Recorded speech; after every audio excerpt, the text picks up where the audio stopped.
ইংরেজিতে পারদর্শী নন মোহাম্মদ রিজওয়ান। সেই কারণে প্রায়ই উপহাসের শিকার হতে হয় তাকে। পাকিস্তানের অধিকাংশ ক্রিকেটারই তো ইংরেজিতে দক্ষ নন, আর তাদের ইংরেজি নিয়ে কত হাস্যকর গল্প ছড়িয়ে রয়েছে তার ইয়ত্তা নেই।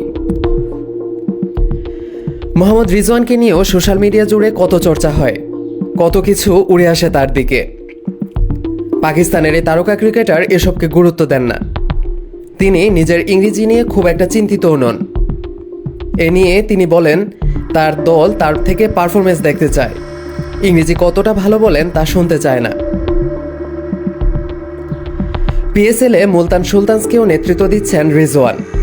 তাই প্রায় রিজওয়ানকে ম্যাচের আগে ও পরে সাংবাদিক বৈঠকে প্রায় নানা ধরনের প্রশ্নের মুখোমুখি হতে হয়। আর এসব সময়ে তার ইংরেজিতে অদক্ষতা বেরিয়ে আসে। তাকে নিয়ে চলে কটাক্ষ, উপহাস, যার উত্তর এবার রিজওয়ান নিজেই দিয়েছেন। পাক তারকাকে বলতে শোনা গিয়েছে, সামাজিক মাধ্যমে উপহাসকে আমি গুরুত্ব দেই না, আমি মন খুলে কথা বলি, আমি ইংরেজি জানি না। আমার একমাত্র আফসোসের কারণ হলো আমি যথেষ্ট পড়াশোনা করতে পারিনি। তবে পাকিস্তানের অধিনায়ক হলেও ইংরেজি বলতে পারি না, এতে আমি লজ্জিত নই।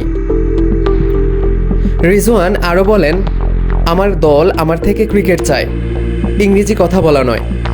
যদি তাই হয় তাহলে আমি অধ্যাপক হওয়ার জন্য ক্রিকেট ছেড়ে দেব, তবে আমার হাতে সময় নেই। পাকিস্তান ক্রিকেটের সময়টা ভালো যাচ্ছে না।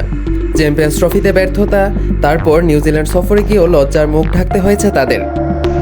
এবার শুরু হয়েছে পিএসএল, আর পিএসএল এর মধ্যে খেলোয়াড়দের ইংরেজি বলার দক্ষতা নিয়ে প্রশ্ন উঠেছে।